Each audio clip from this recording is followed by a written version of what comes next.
No, you're fine. That's why we put you anyway down. So, Excellencies, dear colleagues, before we start, I just want to remind you in the room that when you speak, everybody can be with you online, because there is a central mic here, so any little noise is not helpful. So, Excellencies, dear colleagues, as we are now formally launching this event, on behalf of the co-organizers, it is my pleasure to warmly welcome you and thank you for having joined us on a Monday morning for a new session of the Geneva Rights and Environment Talks taking place in the margins of the Human Rights Council. Allow me to briefly provide, for those who did attend the first session, the context of these talks. The Special Rapporteur on Human Rights and the Environment reports to the Human Rights Council during its March session on new issues related to this mandate, and the Geneva Rights and Environment Talks aim to harness the opportunity of this moment of the year to reflect on the challenges posed by the rapid decline of nature and biodiversity and the between human rights implications. The talks are also an opportunity to discuss how International Geneva contributes to bringing together the actors working towards ensuring the right to clean, healthy, and sustainable environment is upheld for all. So on the first talk that we are organizing today, which is the second of this series, we will discuss the human rights approach to nature-based solutions.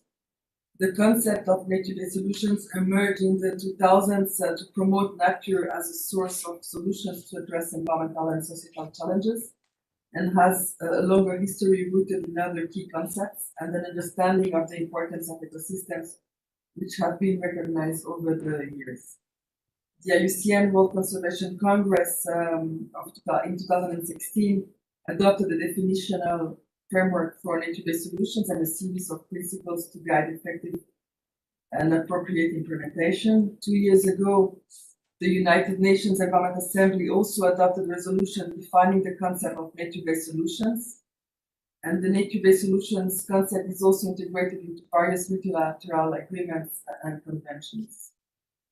The United Nations Special Rapporteur, Professor David Boyd, presented a report to the United Nations General Assembly back in 2020 on a healthy biosphere and the right to a healthy environment, where he emphasized that healthy ecosystems and biodiversity are vital elements of the right to a healthy environment. All human rights ultimately depend on a healthy biosphere. The Special Rapporteur mentioned in that report that states should address the decline of nature and the threat of climate change simultaneously by prioritizing nature-based climate solutions with appropriate safeguards to protect human rights, as he was making recommendations for the global biodiversity framework that was adopted later, a couple of years later in Montreal. So for our talk today, we are joined by stakeholders from International Geneva and beyond, who will be introduced by our moderator, Piblador, the representative of Urgent Justice to the United Nations in Geneva, with whom we are co-organizing these talks. Before I hand over to you, Mr. Lador, just reminding everybody that the video and the summary of this talk will be available on the website of the Geneva Committee. Yves, over to you. Thank you very much, Diana. Thank you for this introduction, and also thank you to you and the whole team, which is working behind the scenes and that is making these events possible. Without the Geneva Environmental Network, it would just be impossible to have this type of discussions here in the framework of the Human Rights Council. You've described very clearly, Diana, what are the challenges around the nature-based solution, which are becoming a key issue not only on climate change, but also in the biodiversity framework. And also, we must underline for a number of funding process. So we thought that the human rights aspects are absolutely crucial. But now, in order to understand also why do we have so much emphasis on nature-based solution at this moment, I think it's very important to put this in the framework of what we call here the triple environmental planetary crisis, which is the fact that the issues of pollution, global warming, and the loss of biodiversity have very deep connections and have to be considered as a global process, unfortunately. So we have the pleasure to start this first discussion with Otto Simonet, who is the director of ZOI, an organization who is providing a lot of crucial graphic and mapping information for us, for the NGOs, for governments, and also for UNEP.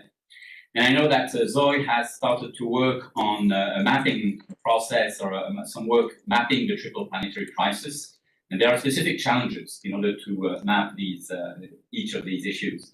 So Otto, thank you very much for being with us. Thank you for all the work you and the teams of ZOI are doing. And we're really looking forward to see how you're progressing on this challenge of mapping these triple planetary crises. Thank you, Yves. Thank you, Diana, for hosting me. It's a great pleasure for me to be with you. What I want to say, just a few words, is about one of our pet projects. I mean, when we run into Yves, we always talk about this. And then he always asks us, how far have you gotten now? And then I have to say, okay, maybe next 3 weeks, and something like this. Now, what I like, of course, in the title of this event is the word solution. Because since I work in this domain, and I've worked for UNEP in the late 80s, where we started warning about climate change. I mean, we flooded the Nile Delta and all these kind of things. Was also already done with maps, but people didn't really I mean, the executive director at the time was Mustafa Tolba, an Egyptian, and he said, well, he was leaving the room and said, don't come with this rubbish. And now the whole discussion is the same. It's happening actually faster than we thought. So I'm always amazed how much knowledge there is, but then how much time is being lost. So that's why I really appreciate the emphasis on solution. But then, of course, we have to be aware we are always the converted. We're preaching to each other. If we leave this room, I go down already to the queue to the security control at the Palais, and I talk to my neighbor and tell them triple planetary crisis. They go like this and say, well, what are you talking about? Then I have to explain. Then I have to explain what Yves nicely did. It's about chemicals, waste, toxics. It's about climate change, and it's about loss of biodiversity. But just the buzzword triple planetary crisis is not understood. We have loads of other crises. The other thing, nature-based solution, and maybe Radhika can talk much more about this, is also not understood. I mean, we destroy nature, and then now we have solutions which don't destroy. What is this nature-based solution? So our project, coming back to the focus of my short presentation, is can we, and this has been very much inspired by the sacrificed zones, 50 of the most polluted places on Earth, it came out of your shop. Can we capture this? Okay, I use this triple planetary crisis again in this mapping. And mapping, I mean, of course, it has a geographical mapping aspect, but it also has an aspect of an inventory. And what we are planning to do, can we select the worst places on Earth, like you did, but put a little bit more substance in where is it, what are the drivers, and what we are also aiming at is to have something like a monitoring system. I mean, we have in these maps, the hotspots, people will certainly be digital and visual. They can click on it, read what was the driver, what was the cause, but also see, okay, do we have capacities to remediate? And in my normal life, I mean, working in the Balkans and Central Asia in particular, I see that some of these hotspots have been kept alive on purpose in a way, because they're kind of money machines. I mean, one example is the nuclear legacies around Fergana Valley, which were identified just after the breakup of the Soviet Union, I mean, early 90s. And they, whenever some delegation of banks, donors or so come to Central Asia, they are presented with these horrible legacies, nuclear legacies, but very, very little happens. And only now, I think with the help of EBRD and I mean the real banks are coming into, things are happening very, very slowly. So what we want with this system, we were thinking now, to have, like revisit these hotspots. Come back to also with the sites, industrial sites remain polluted forever despite all sorts of international efforts. So we want to link something like, okay, is there something happening at this hotspot? Is there solutions? Now, the classical pollution hotspots are easier than when we talk about climate change. Climate change is linked to a lot of slow onsets. I mean, this is a potential thing. I mean, coming back to the Nile Delta or coming even to Miami or whatever, these things don't happen overnight, and it's not like a linear thing. It's not that like Nile Delta every year 20 centimeters is being lost, but it can reach a tipping point, and so this is a little methodologically a little bit more difficult, but it's nevertheless not completely impossible to do mapping for this. And I haven't even talked about the small island states like Fiji or so on. Yeah. Most difficult is probably loss of biodiversity. I mean, we have hotspots, or whatever, but what does this really mean? So, what we are now planning, and we will work on a prototype now in the coming months, just to have maybe 3 hotspots from your book, 3 hotspots about climate change, 3 hotspots about biodiversity, how this could be mapped, and how this could be systematized. I mean, that we have something like an observatory of this planetary crisis and uninhabitable, it's an unpronounceable word, but it's a very nice one. You use the word sacrifice, which is easier to understand. So I want to stop here. One thing I didn't mention is, of course, conflict. I mean, we work a lot in the Ukraine, and I mean, one driver of this uninhabitable space are conflicts. And for me, it's not 100% clear how they come to this picture. I mean, India just passed a resolution which gives UNEP a mandate to look at the environmental impact of war and conflict. So I think this is very important. This is one of the main drivers. So we should find ways in a way to integrate these kind of points. Thank you. Thank you very much, Otto, and thank you first for the work that you're doing and for sharing with us this some of the steps of this work in progress. This is really a very important element for us working with development rights, because one of the work that we have in Western rights activists is precisely to give the facts, do the fact-finding missions, do the fact-finding. And we are confronted today with this difficulty in identifying who are the victims of these process, and also how do they interrelate. And what you said, for example, with Fergana Valley is a quite interesting one in the sense that it also leads to a number of human rights and security issues. So all of this is totally entangled. And when we approach them only by bits and pieces, we lose the global picture and very often have difficulties then to really put our hands on these type of issues. And that's very important for these linkages, because as we just said, when we go then to solutions, as you underlined, Otto, well, we find again these difficulties, and how do we make the links, and how do we have this kind of a global approach? So that's one of the challenges we have with the nature-based solutions. And we're very happy now to turn to the second part of this discussion with a number of experiences and views of people who have worked on the development of this notion of nature-based solution. And I'm very happy to first give the floor to Mirna Ines Fernandez from the Third World Network. Mirna, thank you for being with us. you're online. Thank you for joining us at the time of your own, where you are living at this moment. You have quite a view of these developments over the last years, and we're really very happy to have your experience shared here with us. And now the floor is yours. Thank you so much for having me. I hope you can hear me well. Yes, we can. Thank you. Amazing. Thank you. Great. And we can see you.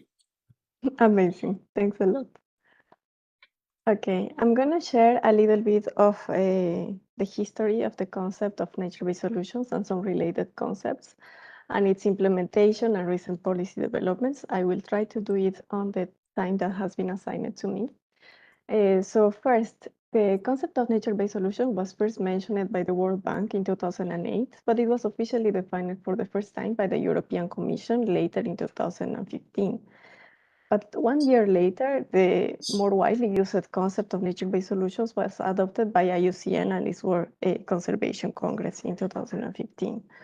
There is still a lot of confusion between nature-based solutions and other related or similar concepts, so I will try to explain some differences. First, NBS is not the same as SCS. NCS is natural climate solutions, and although they are a bit similar and sometimes they are used as if they were interchangeable, nature-based solutions focuses more on ecosystem actions, while natural climate solutions focuses more on carbon storage and carbon emissions reduction.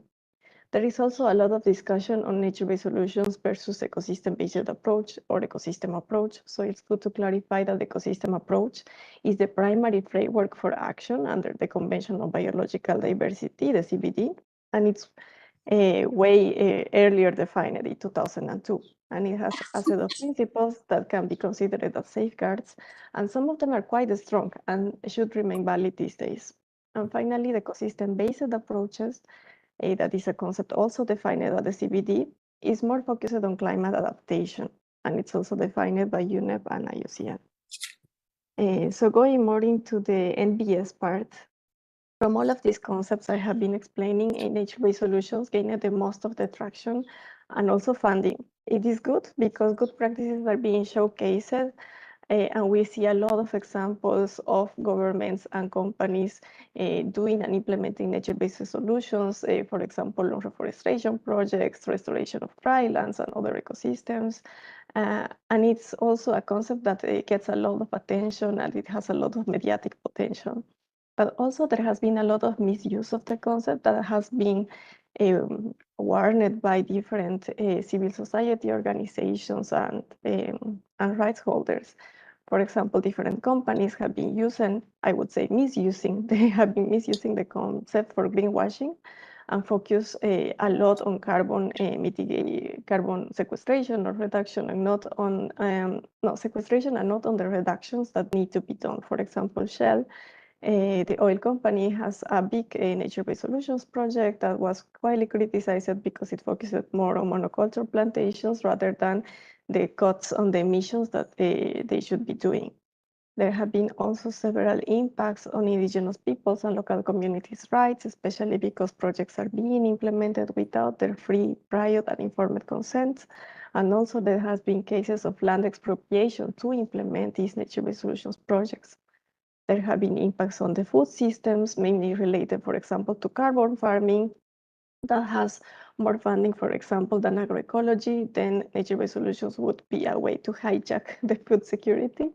And also there are studies that show there are more conflicts in projects with implementation of NBS projects. So it is very important to ask ourselves, how can we avoid the impacts of the misuse of this concept and the bad implementation of NBS? Because safeguards, we don't know if they work or they don't work. For example, for the implementation of the RED plus schemes that were more related to reducing emissions for deforestation, the safeguards that were really interesting, taking into account the indigenous and traditional knowledge and the participation of all the stakeholders, they didn't really work because of the self-monitoring and self-reporting that the states had to do. We don't really know if they were effective or not. Also, we had many problems and many scandals around certification schemes for carbon markets, for example. So we need something probably more effective, more binding, stronger to ensure that implementation is focusing on the good implementation of MBS and the good cases, and these are the ones that are funded. We have an IUCN standard. I'm not going to say much of it because I see we have Dr. Radica on the panel and she's the expert on this. This was approved in 2016 in the IUCN Congress in Marseille, and it has been a major guideline for its implementation. But at the multi-environmental and the multilateral environmental agreements process level, there is still a lot of discussion. To summarize these discussions, NBS is featuring now in the outcomes of the COPs from biodiversity and from climate change, in the Sharm el-Sheikh implementation plan for climate, and in the Montreal Global Biodiversity Framework for biodiversity. Also, we have a first globally agreed definition at UNEA 5 that was also in March 2022. This definition not only provided the first definition, but also gave UNEP the mandate to convene a series of intergovernmental consultations for nature-based solutions. The consultations didn't reach a consensus. It was very clear that countries didn't agree on how to implement nature-based solutions. And this is why afterwards, for this UNEA 6 that just happened last month in Nairobi, Cameroon, supported by the whole African group, proposed a resolution proposing a state-driven process for the development of nature-based solutions, standards, guidelines, norms, and criteria. A lot of discussion has happened there with no consensus. I know Alexandra is going to share more about it. But as a takeaway, what are we going to do now? We have a lot of disagreement still. It is very unclear on how the countries are going to be able to choose between nature-based solutions or ecosystem-based approaches if they have the right to do so. And for MBS, we have a definition, but everything else has to be defined. The discussion on safeguards didn't even start, and these are very important. We need safeguards to ensure ecosystem integrity and human rights as the highest priority in implementation. And also we need safeguards for financial institutions to ensure that the funding that is going to nature-based solutions, that is a lot already, goes to nature-based solutions that respect human rights and respect the integrity of the ecosystems. And finally, we need the rights holders, and I am talking about indigenous peoples and local communities, women and youth. They need to be at the core of the discussion table. This means that they don't need to be consulted. We need to be taken into account in the very initial stages of discussion and the design of any global standard, guidelines, definitions, norms, and safeguards for the implementation of nature-based solutions, because these right holders groups are the real experts on the ground. They have been implementing solutions that are based in nature for the longest period, and they will be able to see the gaps and the misuse of the implementation that has been happening, and warn us about how to avoid this misimplementation and make sure that the funding and the attention goes to the solutions that they are implementing on the ground to enhance the ecosystems and the communities that depend on them. That's it from my side, and I thank you so much for your attention. Thank you very much, Mirna, for giving us such a clear view of the challenges. And that's a second mapping, I would say, after the first we heard just before. And that's an excellent mapping we needed to see the challenges which are directly linked to this notion, this concept of the nature-based solution. You insisted at the end of your presentation about the importance of the rights holders. Well, let's turn now to Mrs. Grace Balawag. Grace, you are coming for the Kankani Igorot peoples in the Philippines. You're also working with the organization Teba. Please don't hesitate to correct my terrible pronunciation. And I'm very happy now to turn to you and to give you the floor so that we hear precisely the views of these right holders. Many of them have been hit, unfortunately, by some of not just nature-based solutions, but a number of environmental approaches. So we're very happy to hear how you see the situation. Yeah. Okay, thank you very much. And thank you very much, Mirna, for that introduction of what I'm supposed to be sharing here. You have already kicked off what I was supposed to be putting as a context to my presentation. I'm so sorry that I don't think my internet connection is so stable, but anyhow, let us try our best on how we should be explaining all these things. Yes, I worked with the BA. This is really the Indigenous Peoples International Center for Policy Research and Education. We had been engaging with the climate change process, the CBD, as well as the UNEP to UNEA processes. And yeah, we had been participating in some of the discourses on this. However, we do not find it really sufficient or to have a full consultation with indigenous peoples, women, youth, who are the rights holders in this process. Of course, as already explained by Myrna, for us, we have conducted several case studies or cases of indigenous peoples in local communities in some of the countries where indigenous peoples' territories are based, and around Africa, Asia, and Latin America. And this was done last year, and we have some publications on this, but it is within our website. And we came up with, that's why we conducted the study, because we wanted to really validate our the discourse on in relation to this. First, we wanted to ask the question, is the approach of nature-based solutions to address climate, environment, and sustainable and to contribute to sustainable development, a new concept, as already discussed by Myrna, which we think is not. And it has been actually a vibrant intergenerational undertaking, which had been practiced and refined by the indigenous peoples or indigenous communities for generations. And of course, if we are not consulted and asked on how we perceive nature-based solutions or natural nature climate solutions, whatever term is being attributed to this this approach or concept. For indigenous peoples, we have long been contributing to this approach of being part of nature. For us, nature and people are very intrinsically related, and we cannot really separate the development or the sustainable management of nature to the lifestyle and principles of indigenous peoples based on their customary governance systems, as well as their traditional values and perspectives on how they had been sustaining the territories, resources, and their in their own ancestral domains, or what we call the indigenous peoples' territories.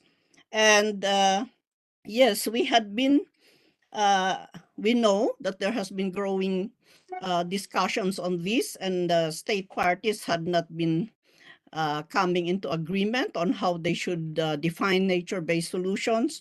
At the same time, we had been engaging as well the private sector, especially in relation to carbon markets, as one of the approaches in dealing with nature-based solutions. And of course, we know pretty well that indigenous peoples are found as already reported in the past year since 2011, that with around 370 to 400 million individuals of indigenous peoples, this had been the population that had been sustaining the world's cultural diversity, including about 7,000 languages.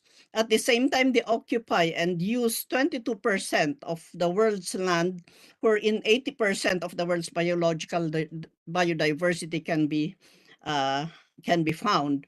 And because of this, we know that the ecosystems where indigenous peoples had been sustaining which the indigenous peoples had been sustaining over generations, are really estimated to store the biggest forest carbon stocks, especially in tropical forested countries.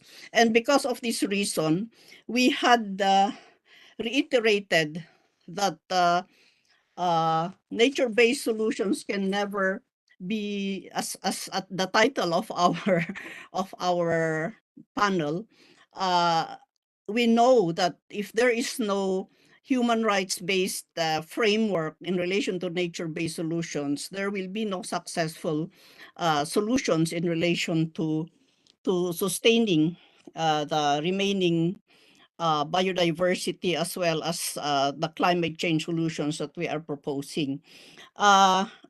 We would like to say that the security of collective communal, the respect of and security of collective and communal land tenure system is the foundation of nature-based solutions, or whatever we call it. We know that communal land tenure is the most valuable tenure system that is well suited for areas of indigenous peoples and local communities over so many generations. And despite all of this, we know that there had been cases already of displacing or marginalizing indigenous peoples because of these proposed nature-based solutions, wherein there was, as already mentioned by Mirna, there was no free, prior, and informed consent, which was conducted even in these very communities. So as another point in relation to human rights, we also would like to emphasize that the indigenous peoples have their knowledge systems and practices, and these have accumulated these knowledge systems about their natural resource-based management, as well as the customary governance, which have been sustaining, as I already mentioned, the remaining diverse ecosystems within their territories. So having without any recognition as well and respect for the indigenous knowledge systems and practices, which had been sustaining all of these solutions that we have been proposing, that had been proposed, there will be no nature-based solutions that would be successful again. And of course, we have, as already mentioned by Mirna, we have our own proposals on how we should be dealing with these nature-based solutions that is being proposed. And I think they would never, if it will be only the state parties who will be defining what is nature-based solutions without proper consultation and free, prior, informed consent of indigenous peoples within the territories that they target for nature-based solutions. If the indigenous peoples will not be participating in the whole process of designing, conceptualizing, as well as in implementing whatever solutions that are being proposed, then this will not be really be a real solution, specifically if there is no respect of their collective and communal ownership of the territories, as well as the customary governance systems, their knowledge systems and practices that had been proven very effective over generations. I would also like to pinpoint that there are already basic principles and value system that indigenous peoples had been practicing for the generations that have sustained the remaining territories that they have. So these principles will include the interconnectedness, as I already mentioned, of nature with human,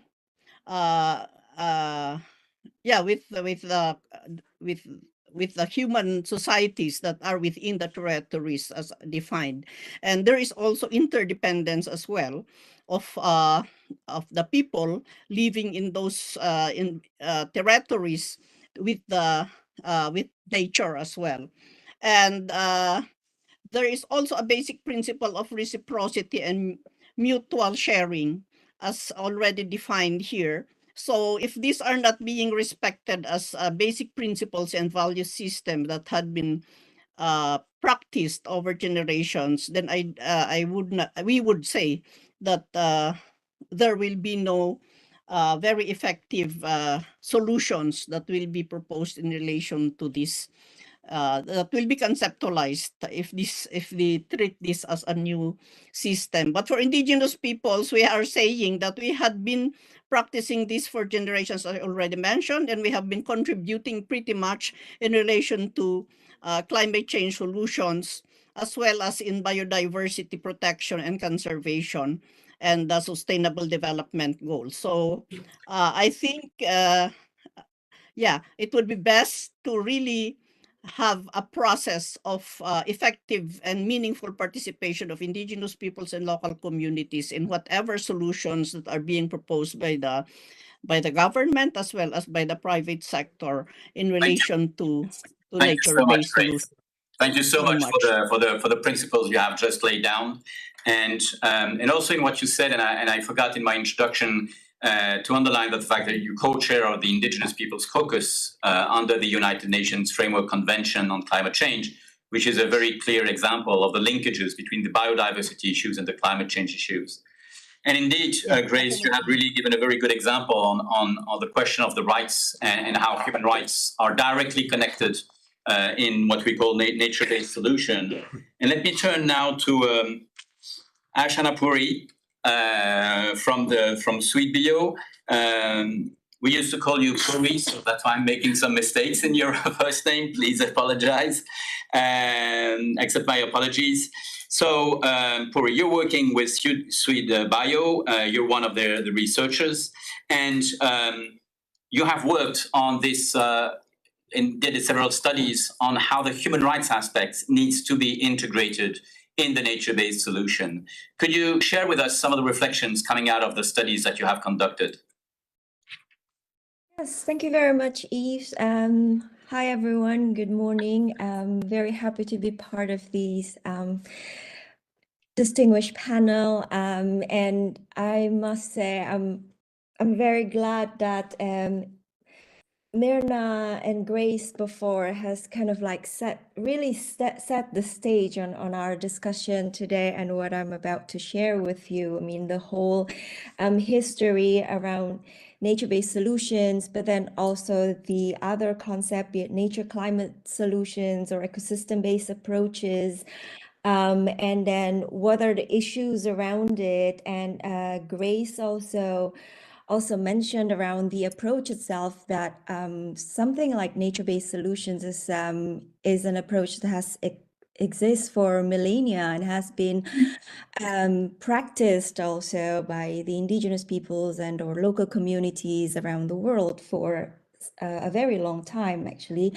And so in this paper that we developed together, so it's Sweat Bio together with Sokagaka International. Alex is there, I think, and with the contributions of many different organizations, we actually would like to start a discussion, or maybe not starting, but kind of like we would like to dive deeper into the discussion as to why a human rights-based approach is essential to address the complexity of biodiversity and climate challenges.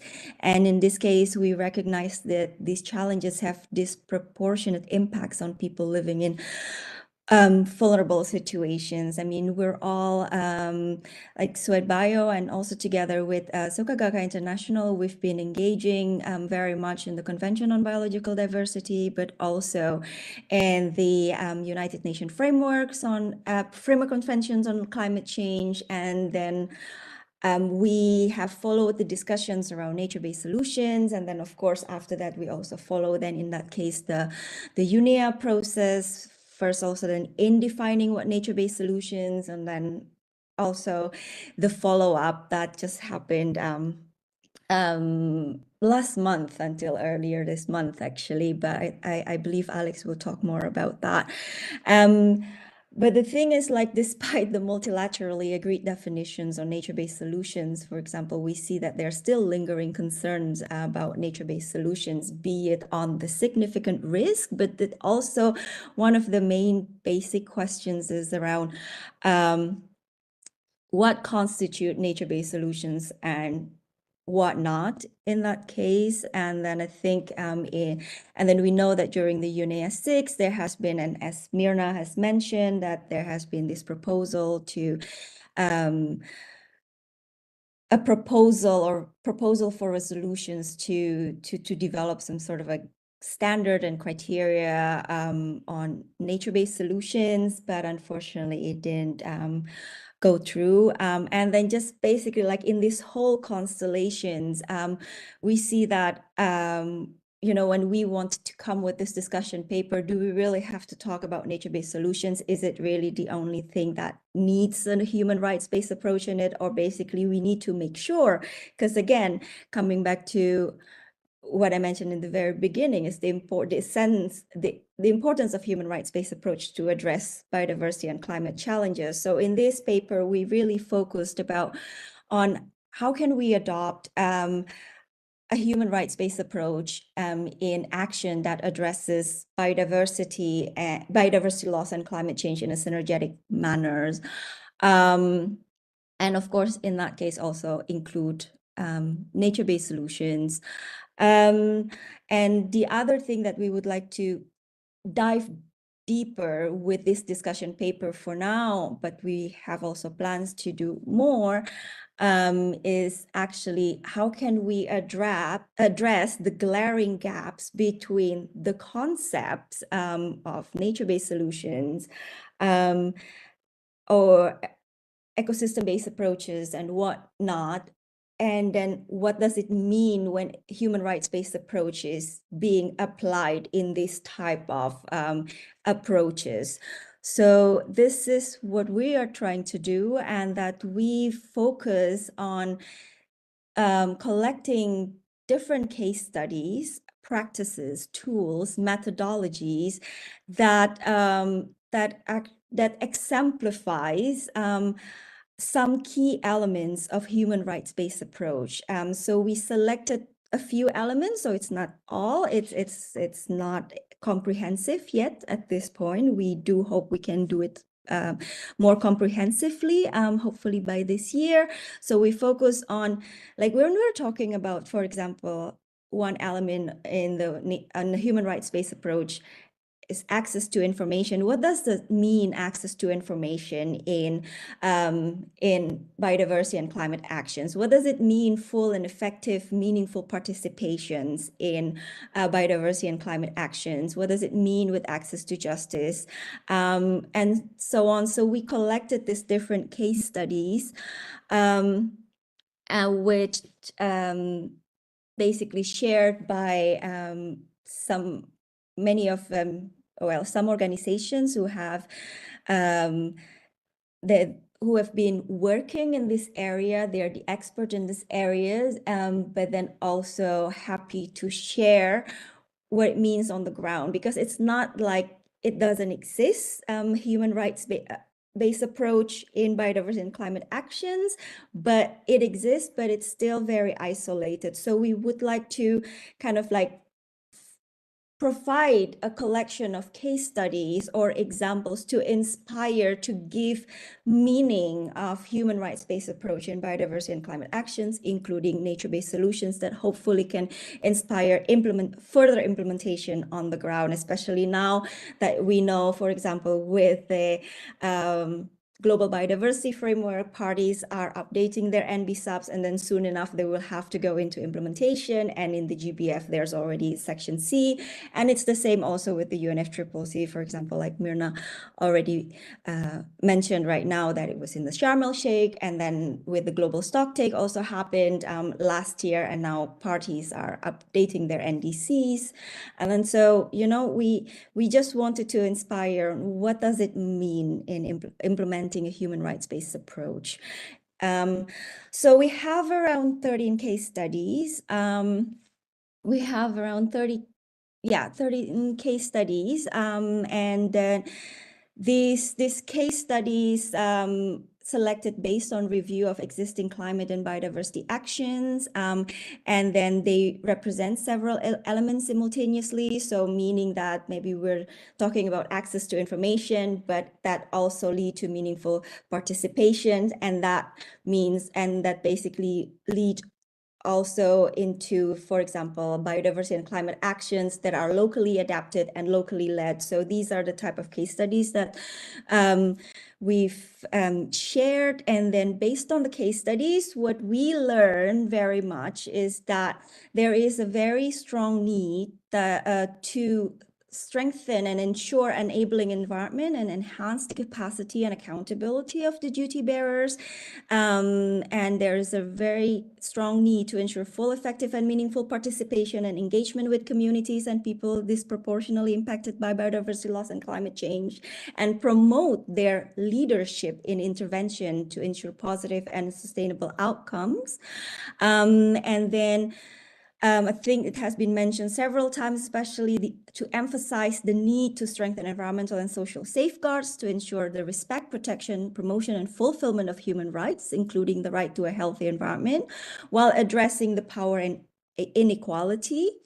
And then underscore the need to respect free, prior, informed consent and or other consent mechanism. So this must be done beyond the box ticking exercise. Another one is that something that Grace actually underlined a couple of times about we need to ensure that we respect, or like this synergetic action, respect, recognize, and facilitate the inclusion of traditional indigenous knowledge and their management systems, which have effectively proven to safeguard the biodiversity of the area. And then recognize the context-specific nature of challenges that basically ensure that this is actually locally adapted, and then promote the leadership of these people on the ground, be it indigenous peoples, local communities, women, youth, because they are experts on the ground. Mirna mentioned that also. And another thing is that we need to really understand in the design that we identify and understand the power, political, and gender dynamic that affects biodiversity and climate action, promote ways to identify what were the invisible impacts, and address the differentiated needs as well as conflicting rights and interests in a transparent manner.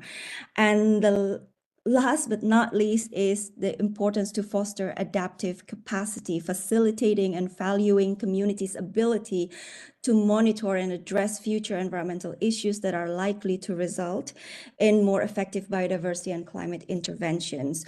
So this is, again, kind of like a tease of what we've been doing. We really hope to continue. We are now preparing a dialogue process where we are going to engage with different key rights holders, and then hopefully we could come with a synthesis and recommendations on what exactly a human rights-based approach means to biodiversity and climate action, and that includes nature-based solutions, and also provide more case studies to inspire implementation. I'm going to stop there. Thank you very much. Thank you, Puri, and definitely all of these studies will be a must, a reading must for all of those working in this field. As you've mentioned, you're doing this in a process, and Alexandra Goshenichi, you are the representative of Sokagatai International here at the UN in Geneva. And actually, as it was said before, you have attended UNEA 6, which did work on this issue. So what was the outcome?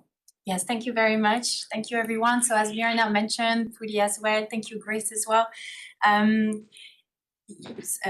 Puri and Mirna were also there at UNEA 6. So I'm just going to give you briefly what happened on the next steps of the resolution that was proposed. So as Mirna mentioned, the origin of the resolution that was put on the table at UNEA 6 was coming from UNEA 5 that had set the definition on nature-based solution. It had been already quite a battle, but the definition was agreed and adopted. And so it then, as Mirna mentioned briefly, it led to a mandate for an intergovernmental consultation process to understand better what would be the norms, criteria, standard guidelines that would apply for the implementation. That was provided by the resolution 5/5, the one at UNEA 5. That process of intergovernmental consultations was led by Costa Rica and Nigeria. It was both online, it was hybrid, right? Both online and in person. And several discussions took place, several proposals were made, but there was not really an agreement. And the process was meant to really compile best practices, to also assess criteria, to really achieve a common understanding. And then at the third point, to identify options for supporting sustainable investment, so funding in NBS. At the end of this process, because not really common understanding could be found, Cameroon, on behalf of the African group, decided to put forward a resolution at UNEA 6 on adopting, or with the view of wanting to adopt criteria, norms, standards, and guidelines for the implementation of nature-based solutions. So what was clear is that they were not questioning the definition, and that was repeated many times. It was probably a fear because it has been a difficult negotiation prior. So many times it was repeated. It's not to reopen the definition, but it was asking to, at the beginning of the proposal, to have an intergovernmental, open-ended working group with the participation of stakeholders and observers, indigenous peoples, and other groups to come together and define criteria, guidelines, standard, norms.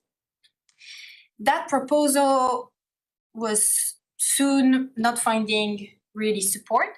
And so then the next kind of step or next proposal was that, okay, maybe then through an expert group.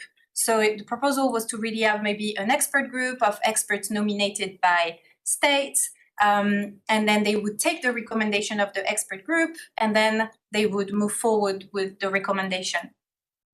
That didn't find also common understanding. And then towards the end of the negotiations, we arrived towards the ideas of maybe finding a way, what would be the outcome, right? The outcome output document, maybe it would be a facilitative guidelines, voluntary guidelines, in the same way that had been developed for ecosystem-based approaches in the past. Some states really had put forward from the start the idea of having a repository of good practices, but then the question of the African group was that, yes, but then based on what criteria do we include these best practices? So we were kind of like going in circles at the end. And by the end of UNEA, it was clear that there was no understanding on this resolution. So the resolution was withdrawn. I mean, in the next step, I think we will discuss with Radhika actually some, in a way, with IUCN also some next steps. But maybe what I would like to conclude with is the civil society perspective during this resolution. So the farmers' major group spoke, indigenous peoples were also following. We were following from a human rights-based perspective as well. And I think, as Mirna mentioned, what was really important was that whatever designing of the criteria there would be, that there can be, if they were to be discussed at this multilateral level, that really it can be centered on co-designing with indigenous people, with local and traditional knowledge, with the full participation of civil society, women, youth, farmers, and many other groups. Although the safeguards are mentioned in the resolution on the definition, I think that what really brought us as civil society to also follow very, very thoroughly this process was to make sure that these safeguards are strong, that they are grounded in a human rights-based approach, that human rights are mentioned. And so I think that with this, there is like definitely a question on next steps. From civil society perspective, what we discussed also towards the end was that, so we really see that there is maybe somewhere to work in relationship to donors and to the funding that goes to these nature-based solutions. So I think that there are many initiatives, but that will be really seeking to have human rights-based approaches, pushed forward in the discussion with really the funding and investment discussions. And I think other next steps will probably be discussed by Radhika and IUCN, but maybe one other thing is in the field of the climate discussions around carbon markets. Mirna discussed earlier some misuse that we are aware and that we know of. And so, for instance, in the context of the climate discussion, where nature-based solutions could be considered or have been discussed in the UNFCCC under the carbon markets discussions, there that at least there would be some very strong grievance and redress mechanisms. So I think I'm going to stop here and looking forward to the rest of the discussion. Thank you. Thank you very much, Alex. And I know that you will be following this very, very closely as you're the lead of the Geneva Task Force on Human Rights and Biodiversity. So definitely we look forward to hearing the next steps in which you will be involved. And by the way, you were talking about misuse as we're in a human rights framework. Let's not forget when we say misuse, usually it means human rights violation behind this word. So let's be very clear about that. That's what we're talking about. So I'm very happy now to turn to Mrs. Radhika Murthy. Radhika, you are Director of the Center for Society and Governance at the International Union for the Conservation of Nature, IUCN. And of course, IUCN has played a crucial role in all of this process. So we've heard the challenges we have around the question of definitions. There is, of course, a lot of diverging interests. And also, perhaps I'm wondering, and that's why we're so happy to have IUCN with us here at the Human Rights Council or around the Human Rights Council, because we don't that often have the opportunity to talk between the human rights bodies and the IUCN and the conservation organization more in general. And I think there is a lack of familiarity on both sides of our language, of the obligations, which actually very often already exists on states. So what is your take of this situation? And to continue the discussion that was raised by, the question that were raised by Alex, how do you see the next steps? Sure. So David, I don't want to impose on your time. I'm going to time myself. Being last speakers, you always run out of time. So no nature-based solutions without human rights. IUCN completely agrees with that statement. And I want to talk about the work that's already been done. I've heard from researchers, you're looking at case studies. We've been working on nature-based solutions since 2019. And this is not new, but this has been put together in a way where it can be a solution for the pressing problems we face. So let's really focus on the fact that we're putting out a solution. How can we raise the risks, raise the concerns that have been raised, which we welcome, to actually improve it and build on it rather than approach it as an anti-agenda, because there aren't many solutions out there, let's be honest. So let's see how we can meet in the middle and get behind this, because what the human rights community can do is only help us strengthen the work we've done to move forward together. So I've got some slides just to maybe give you a context. Like any practice or science, the conservation norms and practices have been evolving as well. This is a quick summary from the late Georgina Mace, one of the leading scientists, conservation scientists in the world. So you'll see in the last decades how conservation itself has evolved. And in the last two decades especially, there's been a lot of thinking around how do we make this work in terms of socio-ecological systems, people's resilience, interdisciplinary actions, and how do we shift from just doing biodiversity conservation for flora, fauna spaces to being able to meet the pressing multiple needs. And that's been the thinking around nature-based solutions. So 2009, we started talking about this concept, and very quickly we realized that it was taking off. So IUCN took the responsibility in 2016 to actually define it. And here I would caution us not to equate biodiversity conservation with nature-based solutions. So as per the definition, unless a solution is providing both human well-being and biodiversity benefits, it is either development, which is unsustainable, or it is either purely biodiversity conservation. It's not a nature-based solution. So it has to provide multiple benefits and be able to look at the concept of people's needs and nature. And that itself repositions where human rights and people's needs are in the conservation world. And that's what we've tried to do. And people say this is complex, it's difficult to do, but as Grace said, Indigenous peoples have been doing it for generations. Why can't our systems now get around this and be able to scale it up and scale it out and enable it as the new model for sustainable development? So what is it that we're talking about? We're basically looking at, so I'm now going to quickly put you through the 8 criteria. What is the problem that you're defining? Who defines the problem? And how are you going to measure that if you're solving the problem or not? So that's your criterion 1. Define the challenge.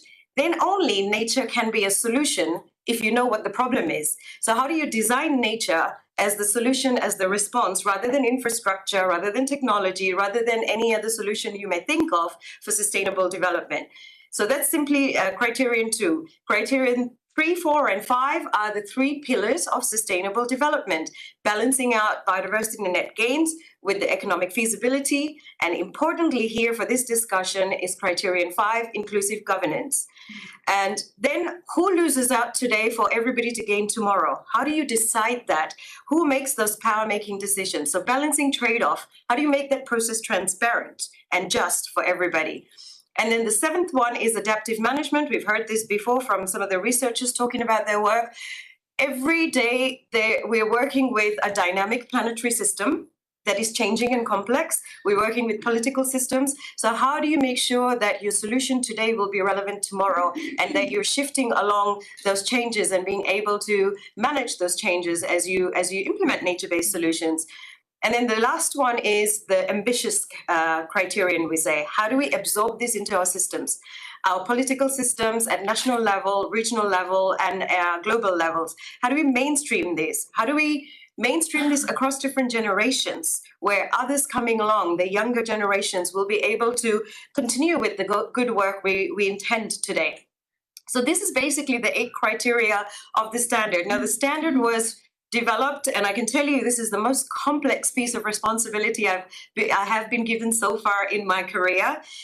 800 people from all levels of society across 100 countries really working together, bringing together the ecologists, social scientists, politicians, policy and regulatory people, private sector. It wasn't easy, and it took us about 3 years to get there with this standard.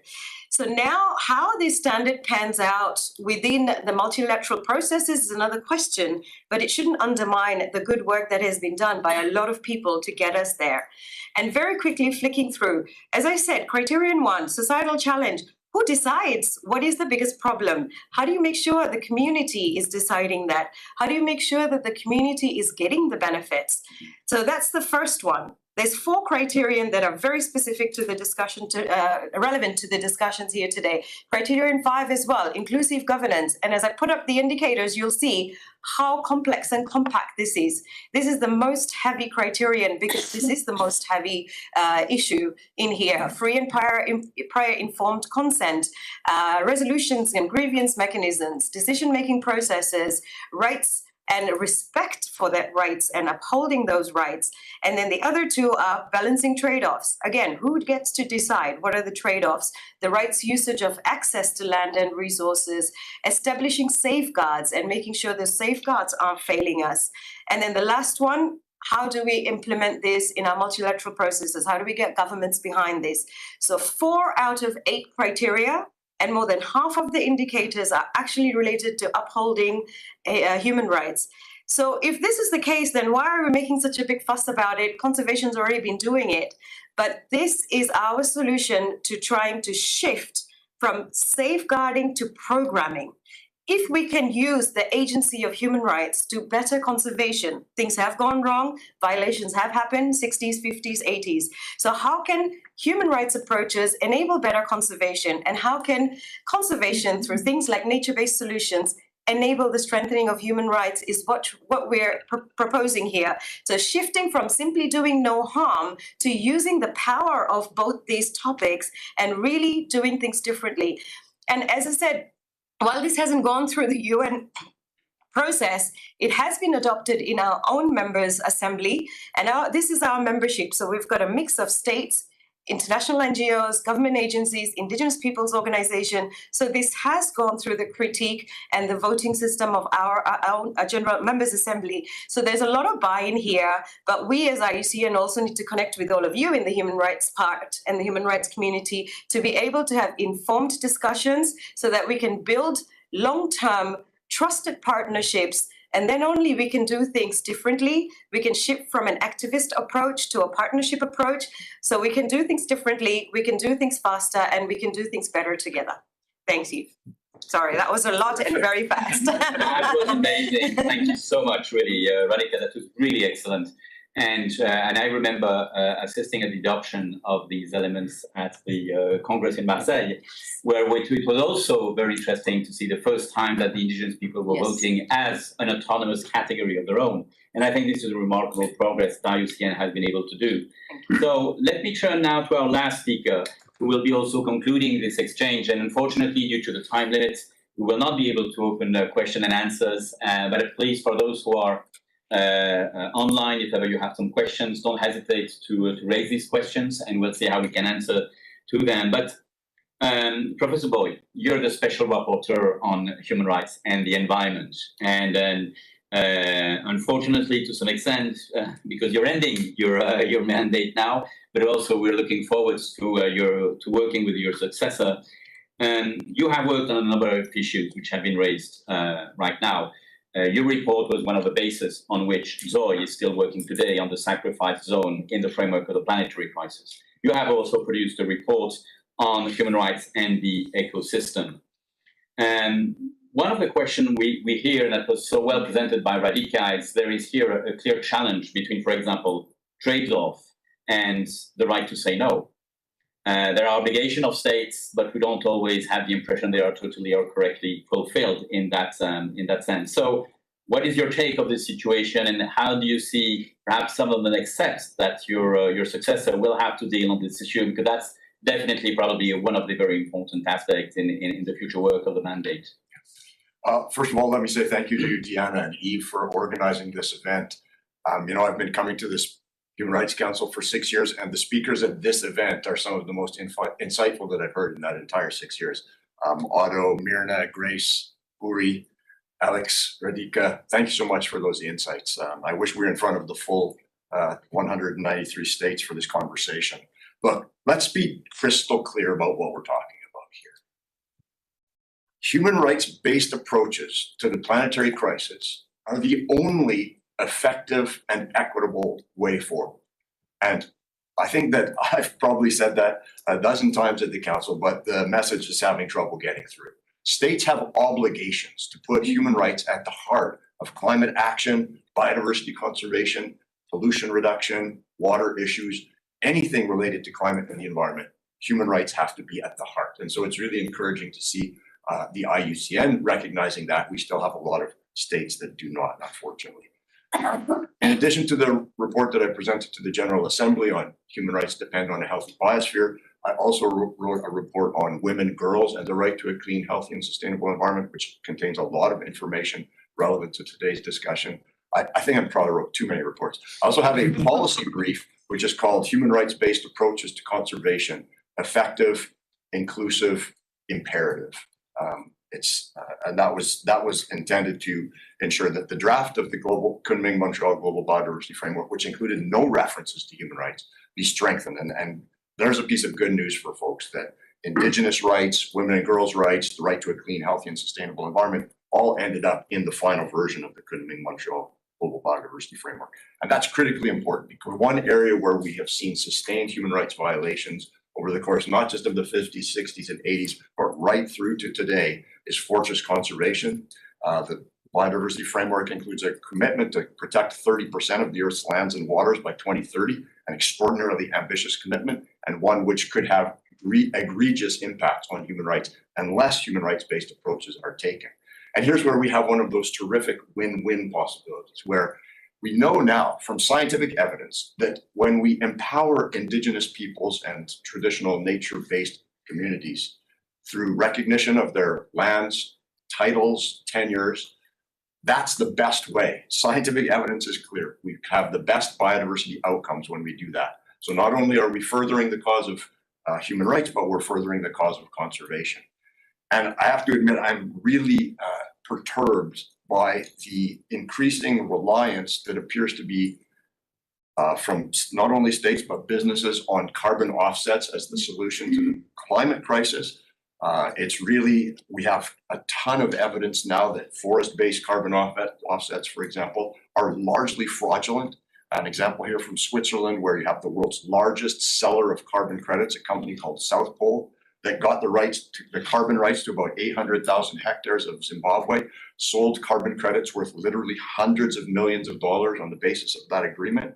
And there is no evidence, zero evidence, that any communities benefited in Zimbabwe or that there is any protection or restoration of forests in Zimbabwe.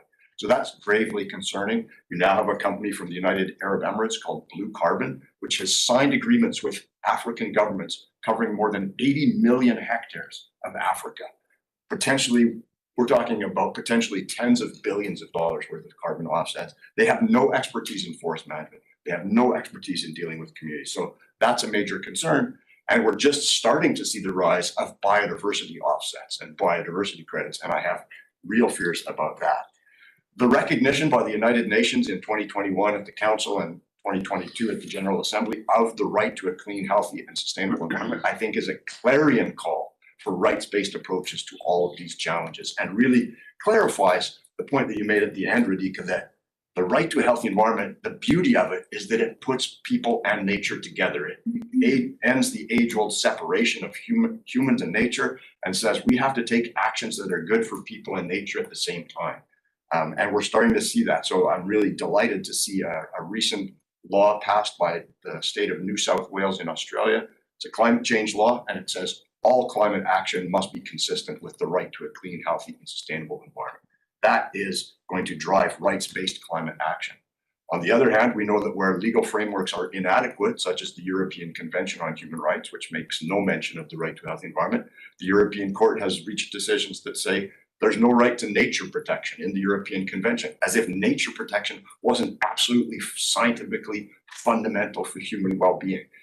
So that's why there's a critical campaign ongoing to add the right to a healthy environment as an additional protocol to the European Convention on Human Rights.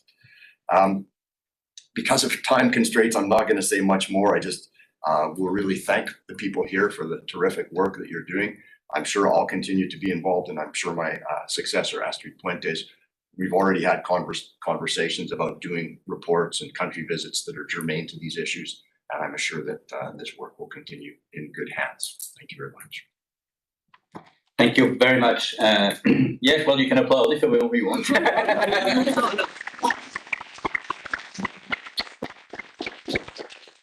Thank you. This was really a very rich conversation. We have seen some of the different views that are addressing this question.